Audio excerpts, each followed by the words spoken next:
Ayu Ting Ting masih bungkam soal tanggal pernikahan dengan Letu Fardana.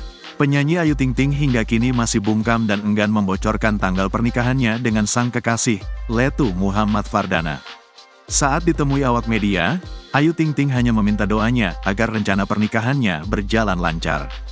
Dikabarkan menikah November tahun ini, Ayu Ting Ting diketahui masih belum membocorkan tanggal pernikahan mereka. Dia pun hanya tersenyum ketika dimintai keterangan terkait dengan rencana pernikahannya. Tak lupa, ibu satu anak ini meminta doa. "Doain aja," kata Ayu Ting Ting ditemui di rumahnya kawasan Depok, Jawa Barat pada Sabtu, tanggal 4 Mei tahun 2024. Bukan hanya Ayu Ting Ting, orang tuanya pun ikut meminta doa publik. "Doain ya teman-teman media," kata Umi Kalsum, ibu Ayu.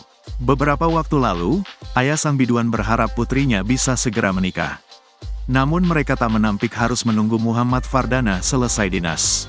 "Insya Allah, kalau cepat lebih bagus. Tapi kalau dinaskan lebih lama.